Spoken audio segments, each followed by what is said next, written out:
Ikuti terus BDTV Cacamnian dengan cara like, subscribe, aktifkan lonceng notifikasinya, dan jangan lupa share. BDTV, channel informatif, kreatif, natural, obrolannya serius tapi ada canda tawa. BDTV Cacamnian. MPR disebut lembaga tertinggi.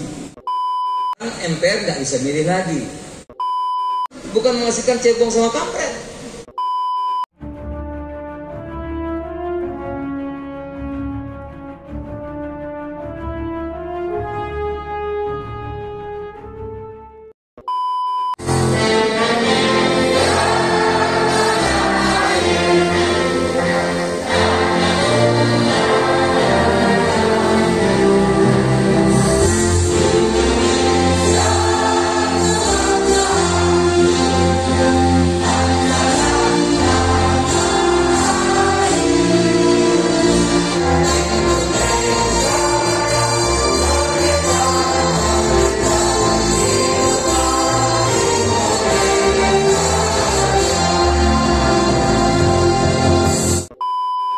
Alhamdulillah, salatu wassalamu ala rasulillah wa ala alihi wa sahbihi wa wala amma ba'd.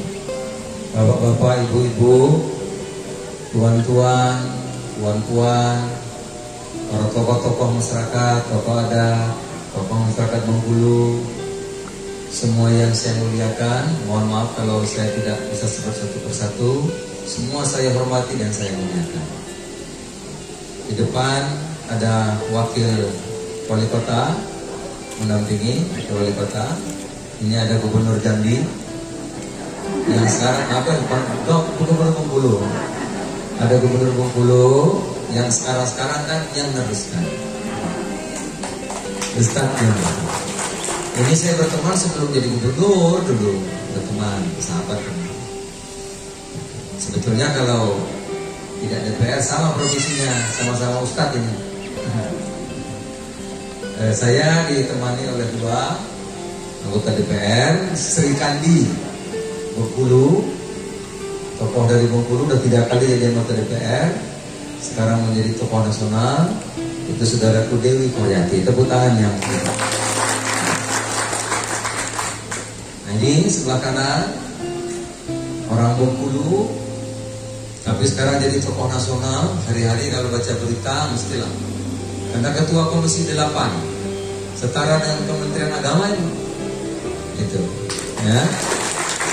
Sudah 3 kali jadi DPR, orang Bengkulu tapi mewakili Banten.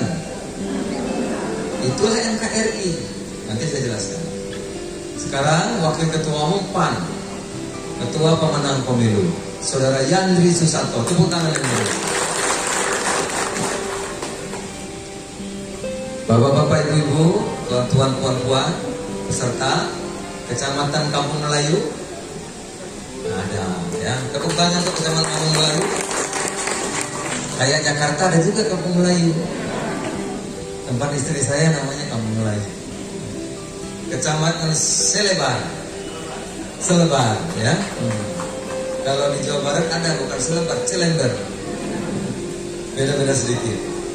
Kecamatan Gading Cempaka. Oh, tepuk tangan. Di Jakarta ada Kecamatan Gading dan Kecamatan Cempaka dan lain. Ya, mirip-mirip ya. Kecamatan Muara Bangkahulu. Mana? Itu sedikit ya, oke. Kemudian Kecamatan Ratu Agung. Ratu Agung, mana? Ada yang datang? Foto sudah tadi ya. Kecamatan Singaran Pati, ada?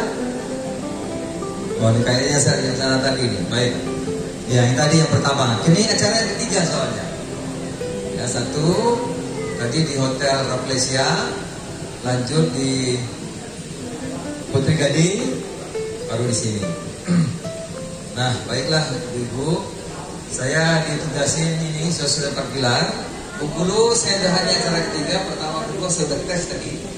Ada beberapa yang saya tanya paham mengenai Pancasila. Oleh karena itu saya akan coba jelaskan 7 menit saja. Bapak Ibu, kita tidak tiba-tiba datang seperti ini. Banyak mobil, di Bengkulu sudah ada bandaranya bagus, ya, sudah ada mall, sudah pembangunan di sana sini. tidak tiba-tiba, tapi melalui perjuangan panjang, pengorbanan jiwa, raga, darah, dan air mata. 350 tahun kita dijajah oleh Belanda. Sulitnya, bayangkan sulitnya berubah itu. Di Jawa penjajah itu dipanggil Doro. Kalau Doro itu apa? Tuan. Penjajah manggilnya aja Tuan. Bayangkan, bagaimana manggil Tuan kalau dilawan nggak sulit. Merubah mindset itu tidak gampang. Di luar Jawa dipanggil Tuan, padahal penjajah. Penjajah modalnya pada waktu itu mengadu domba. Kita antar suku, antar kerajaan, antar agama, internal agama, antar keluarga diadu domba. Ya. Sampai ratusan tahun kita muak. Kita sudah kapok sehingga nggak mau lagi diadu lagi. Jadi kalau sekarang ada cebong kampret, mundur kita. Mundur zaman penjajahan lagi. Oleh karena itu kesadaran itu muncul barulah awal abad 19. Bapak-bapak, ibu-ibu, dulu belum ada pemerintahan, yang ada penjajahan. Belum ada TNI, belum ada Polri, belum ada. Ya. Nah, yang paling menderita pada saat itu ya adalah pribumi atau bumi putra yang mayoritas Muslim. Ya, tapi di timur enggak, yang non Muslim juga. Jadi mayoritas bumi putra atau bumi putra atau apa sekarang sebutnya itu? Yang nggak boleh lagi itu pribumi. Nah, pribumi itu yang paling menderita. Yang timur jauh, Tionghoa, teman-teman kita keturunan itu masih kelas 2. Kelas 1 ya tentu yang Eropa. Nah, kita kelasnya kelas 2, nggak boleh gabung duluan. Oleh karena itu paling menderita. Nah, yang menyadari itu para ulama. Dulu belum ada yang lain-lain, Pak. Ulama lah yang berjuang. Para ulama, para kiai, santri-santri. Karena paling menderita pada waktu itu, bayangkan ulama kiai membalikkan. Ya, rakyat yang manggil Doro itu harus melawan, itu nggak gampang, tidak mudah,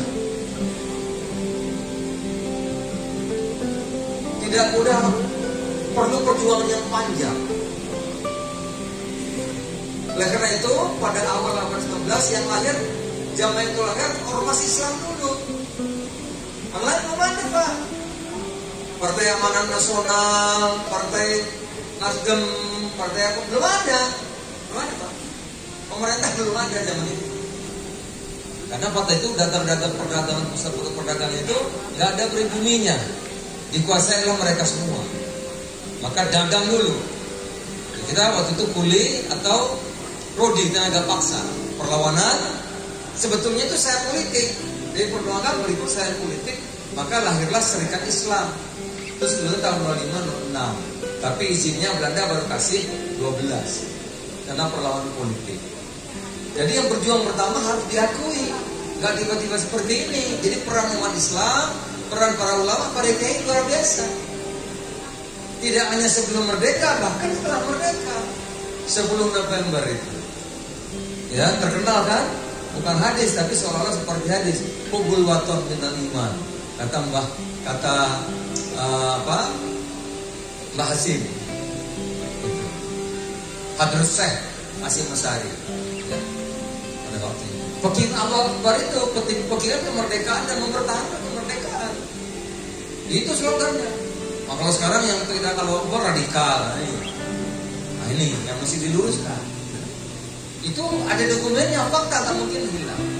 Nah, Serikat Dagang Islam, Serikat Islam lahir, ormas-ormas orang sama mendirikan ormas Islam. Maka 1912 lahir Muhammadiyah, Tarbiyah, Persis, Al-Insan, Nahdlatul Ulama 26. Baru 28 kita Sumpah Pemuda yang nasionalnya. 08 ada Budi Utomo tapi Jawa saja. Serikat Dagang Nusantara. Budi Utomo Jawa saja. Nah, pada waktu itu Serikat Dagang Islam Cokroani Aminoto dipaksa untuk agar kita merdeka oleh para pendukungnya. Tetapi tidak dapat terjadi karena kita pada waktu itu masih ideologinya itu belum sepakat. Ada yang komunis kuat, yang nasionalisme sekuler, ada yang mau negara Islam, gitu ya, ada yang mau kesultanan, jadi belum ada kesimpulan. Oleh karena itu zaman Cokro Aminoto di internal belum kuat solid betul, faktor eksternal belum memungkinkan sehingga tidak bisa merdeka. Tetapi udah persiapan sudah ada. Oleh karena itu Bung Karno punya santri-santri ya. Cokro Aminoto santri-santri ada Bung Karno, Mautian dan lain banyak yang meneruskan perjuangan itu. Di dalam 1 Juni Bung Karno pidato yang dimulai acaranya 29 yang kita kenal dengan Trisila Ekasila itu. Ya, Trisila Ekasila apa-apa itu. 1 Juni itu, tetapi 1 Juni itu belum ada kesimpulan. Oleh karena 1 Juni itu ada Trisila Ekasila, tapi bentuk negara juga masih belum sepakati. Ada yang mau kesultanan, ada yang mau kerajaan, ada yang mau republik, ya masih belum. Jadi kalau ngomong Trisila Ekasila, ngomong republik, ngomong itu boleh, karena belum ada kesepakatan 1 Juni. Oleh karena itu, para pemuda mendesak Bung Karno untuk menyatakan kemerdekaan. Terjadi kita merdeka 17 Agustus. Tetapi Pancasila nggak disepakati. Harusnya kan sudah ada diumumkan, tetapi karena ada keberatan dari Sulawesi Utara, dari Bali dan lain-lain, datang ke Jepang sampai ke Bung Hatta dan Bung Karno rapat terus maraton. Para alim ulama kita pada waktu itu Ki Bagus, Rasman Sungandemujo, Wahid Hasim dan lain-lain, ya. Pada waktu itu kalau keberatan nggak ada kita hari ini, ya. Kalau Islam keberatan nggak ada hari ini. Tetapi para ulama dengan berderai air mata mengatakan oke, coret 7 kata asal kita merdeka, bersatu, berdaulat, setara, adil bagi seluruh adat rakyat Indonesia. Oke, coret, dicoretlah 7 kata. Maka jadilah Pancasila yang menjadi dasar, menjadi filosofi, menjadi pandangan hidup, menjadi perilaku kita berbangsa bernegara yang sudah sepakati. Oleh karena itu 1 Juni disebut fakta sejarah, 22 Juni disebut fakta sejarah, norma hukum itu Pancasila 18 Agustus yang sekarang nggak boleh dirubah-rubah itu. Itu namanya kesepakatan tengah, ya, antara nasionalis religius, agama dan nasionalis ketemu jalan tengah, itulah Pancasila. Disebut kesepakatan, kalimatun sawah, jalan tengah. Ya dilahirkan oleh siapa? Oleh tokoh-tokoh Nahdlatul Ulama, tokoh-tokoh Muhammadiyah, tokoh-tokoh nasional pada waktu itu. Belum ada, yang lain belum ada. Lahir. Nah, itu sejarahnya panjang, Bapak Ibu sekalian. Apa itu Pancasila? Perilaku yang disinari cahaya Tuhan, cahaya ilahi, memanusiakan manusia lain dengan adil dan beradab. Oleh karena itu nggak ada sebetulnya cebong kampret di rumus Pancasila itu. Ya. Negara bersumpah melindungi segenap tumpah darah Indonesia. Oleh karena itu pilkada, pilpres segala macam itu agar kita bersatu, bukan untuk pecah belah. Ya, jadi pilkada itu dalam rangkaian memajukan Indonesia untuk menuju bagi solid Indonesia, memperkuat persatuan. Jadi kalau ada pilih gubernur, pilih bupati pecah belah, tentu bertentangan dengan Pancasila. Jadi kalau Pancasila dipahami, wah hebat. Cuma sekarang banyak yang sudah dapat mungkin juga. Nah, kalau ada perbedaan karena kita yang beragam, harus musyawarah mufakat. Tujuan akhir kita berbangsa bernegara adil bagi seluruh rakyat Indonesia. Kira-kira itu intinya. Nah, yang kedua NKRI, kalau 4 pilar itu NKRI, saya kira NKRI paham semua. Ada yang tahu NKRI apa, Bu? Negara Kesatuan Republik Indonesia itu kepanjangannya, ya kan? NKRI singkatannya, kepanjangannya itu. Maksudnya itu kita ini di seluruh Nusantara yang masuk negara peta Negara Kesatuan Republik Indonesia yang terdiri dari 17.000 pulau lebih, yang terdiri dari ratusan bahasa daerah, berbagai ratus suku bangsa itu, saudara-saudara mau di mana saja silahkan. Saudara Yandri dari Bengkulu jadi tokoh Banten, tokoh provinsi Banten jadi DPR, sama haknya dengan orang Banten. Itu NKRI. Kalau di sini ada orang-orang dari Jawa Barat, dari Jawa, sama hak dengan orang Bengkulu. Itu yang dimaksud NKRI. Selagi negara kesatuan, hak kita sama. Tidak boleh mengatakan, kamu Jawa ya, enggak bisa, sama. Saya di Jawa, dari Lampung, tapi di Jawa. Di Jakarta, sama hak saya dengan orang Jakarta. Itu namanya NKRI. Karena kita ini adalah keluarga besar negara Satu Republik Indonesia setara. Begitu nyebrang Malaysia nggak boleh lagi, baru pakai paspor. Tapi selagi di peta negara kesatuan kita boleh memilih berjuang dimanapun saudara-saudara yang berminat dan tertarik, memiliki hak dan kewajiban yang sama dengan teman-teman yang lainnya. Nah yang terakhir ini udah berapa lama lagi? 5 menit. Ini yang terakhir Bu. Undang-Undang Dasar Negara Republik Indonesia 45. Itu dulu yang berkuasa itu MPR. Karena kita sistemnya perwakilan, permusyawaratan perwakilan. Maka dulu yang dipilih DPR, utusan daerah, utusan golongan diangkat. DPR dipilih, tambah utusan daerah, utusan golongan, namanya MPR, Majelis Permusyawaratan Rakyat. Nah, itulah yang tertinggi. Makanya MPR disebut lembaga tertinggi, bukan lembaga tinggi. Oleh karena itu MPR memilih presiden. Presiden dipilih oleh MPR. MPR membuat namanya garis-garis besar haluan negara. Presiden tugasnya menjalankan garis-garis besar haluan negara sebagai mandataris MPR. Jadi presiden itu dapat mandat dari MPR. MPR yang milih, MPR yang memberhentikan. Nah, terjadi reformasi, maka ganti. Sekarang MPR nggak bisa milih lagi. Yang milih Bapak Ibu, betul? Yang milih seluruh rakyat Indonesia, nggak ada halangan lagi. Milih presiden siapa? Yang milih gubernur siapa? Yang milih bupati siapa? Yang milih DPR siapa? Bupati? Yang milih wali kota? Mestinya dalam teori demokrasi, karena yang milih rakyat langsung menghasilkan kesetaraan, menghasilkan keadilan, menghasilkan kemakmuran. Ya, menghasilkan ketentraman, bukan menghasilkan cebong sama kampret. Ini belum setahun demo-demo udah banyak nggak demo? Lihat nggak?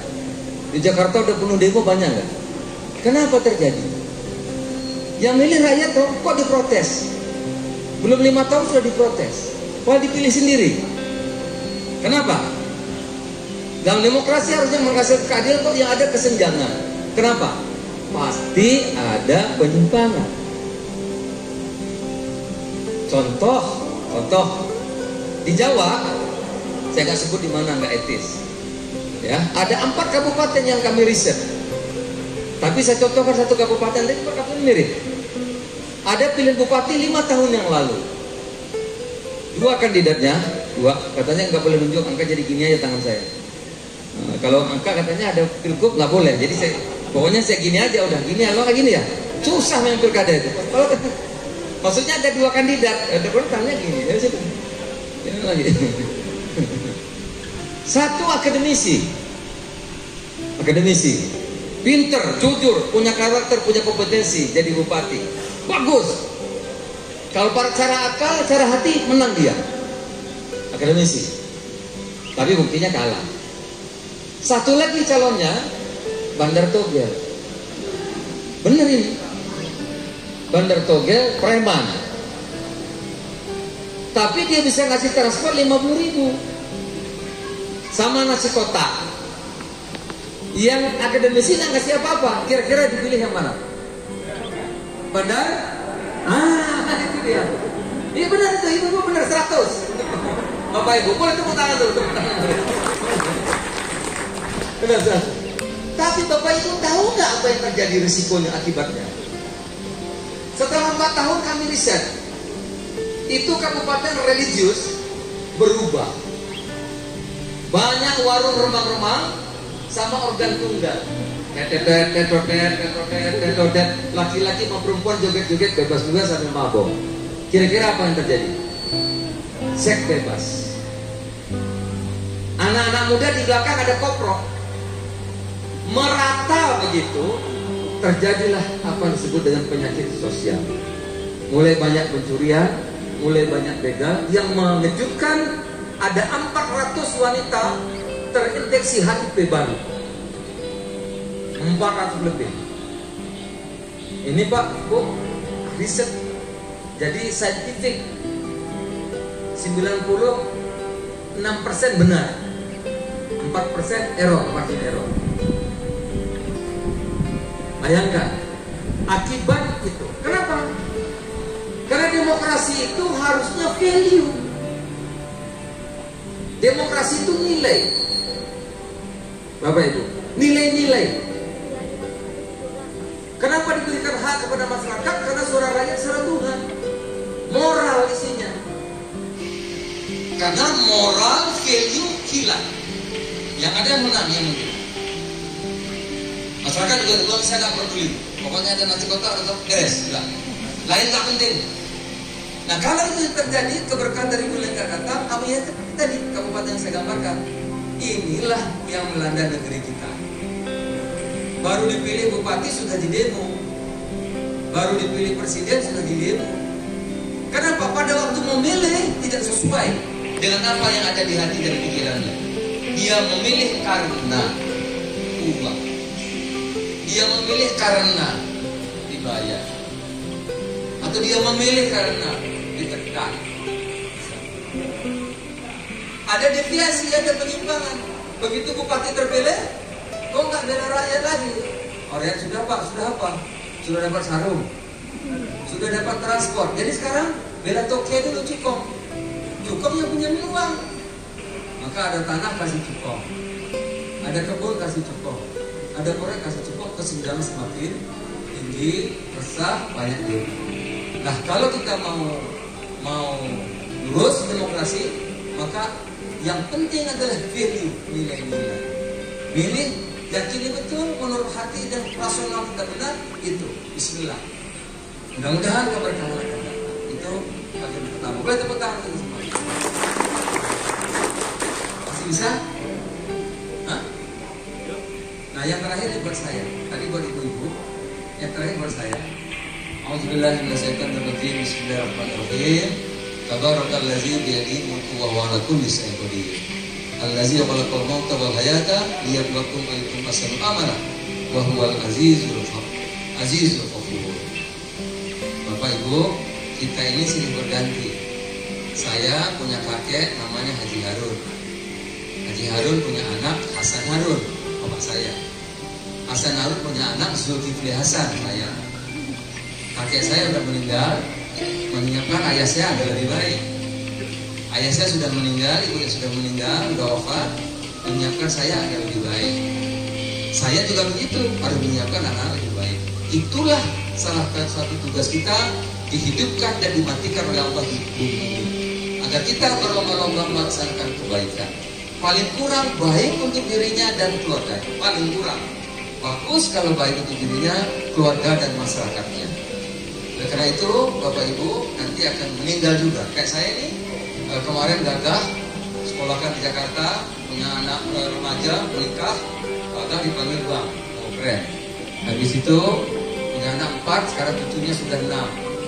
Pindah, anak-anak udah pindah masing-masing. Tinggal saya berdua sama istri. Panggilan udah ganti, panggilannya aki-aki sama nini-nini. Ya, kata Buya Hamka, tanda-tanda orang akan kalian kubur itu rambut sudah mulai memutih. Saya bukan rambut, jenggot udah putih, gigi mulai tanggal, muka mulai keriput. Nah jadi artinya kita akan pergi. Ada nggak yang sini hidup terus? Nah ada, pasti mati tau. Nah tugas kita menyiapkan generasi berikutnya lebih baik dari kita. Agamanya lebih bagus, ya pengetahuannya lebih bagus, ekonominya lebih. Syukur-syukur menyiapkan masyarakatnya lebih bagus. Makanya milih kita bisa. Milih kita akan menyiapkan generasi berikut lebih baik. Oleh karena itu, ya demokrasi jangan mengalahkan segala cara. Nilai, value itu akan sangat penting. Saya kira demikian, Bu, karena ditunggu nih buru-buru. Tapi yang terakhir ini, nanti kalau sudah meninggal, kita itu rumahnya 1x2. Tapi bukan di situ rumah kita. Nanti kita waiting list, alam barzah namanya. Ya, alam barzah itu seperti rumah kaca, menunggu. Waktu sangkakala ditiup, kiamat datang, ya, kiamat orang mati semua. Sangkakala yang kedua ditiup, orang bangkit, nanti kita bangkit. Dari alam barzah. Buya Hamka mengatakan, waktu di alam barzah itu seperti rumah kaca. Kita bisa melihat ke alam. Jadi yang udah meninggal itu bisa melihat kelakuan anak-anaknya dan bisa melihat apa yang akan terjadi. Surga atau neraka sudah bisa kelihatan. Jadi alangkah tersiksanya alam barzah itu, apalagi lama gitu ya. Nah, bayangkan kalau kita nanti meninggal, bisa dilihat keluarga kita, waduh punya anak atau tukang mabok, aduh tersiksanya. Tapi kalau punya anak doakan, kirim yasin, kirim al-fatihah, hal bahagia. Nah, sekali lagi tugas kita adalah menyiapkan generasi lebih bagus agar kita memetik nanti, karena dunia ini amat sangat penting. Kalau dibilang dunia nggak penting, akhirat itu enggak. Akhirat itu akibat. Dunia dulu. Dunia ini nanti kalau dibawa baru balasannya di akhirat. Walaupun dunia fana, akhirat yang abadi, tapi bekal di sinilah yang akan kita pakai dari di sana. Oleh itu mari kita berbuat kebaikan, terutama untuk diri, keluarga dan masyarakat kita. Semoga manfaat. Kalau ini didengar dan menjadi inspirasi, ya saya dapat bagian. Ya. Itulah amal soleh namanya. Ilmu yang manfaat itu boleh, masih bisa mengalir, anak yang soleh bisa mengalir, atau amal tadi. Semoga Allah memberi kekuatan pertolongan kepada kita. Mohon maaf kalau ada kekurangan. Billahi taufiq wal hidayah. Wassalamualaikum warahmatullahi wabarakatuh. Kenangan, mohon. Yuk foto dari atas ya, biar rame kelihatan. Ayo Pak, balik Pak. Bapak dan Ibu peserta sosialisasi, kami minta setelah acara ini untuk tetap duduk di kursinya masing-masing dengan mengenai tempat. Tetap duduk di kursi masing-masing ya. Kita bersama sebentar. Ada Dewi Koryati, sedangkan di Ibu Guru ini. Ya, teman-teman sekali. Alhamdulillah ya.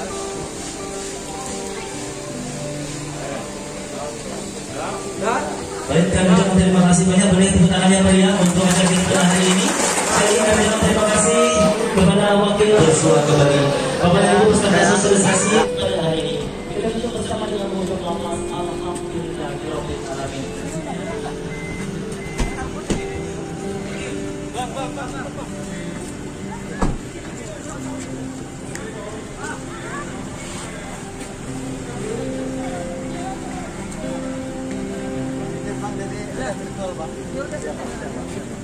Lagi ya, Bang.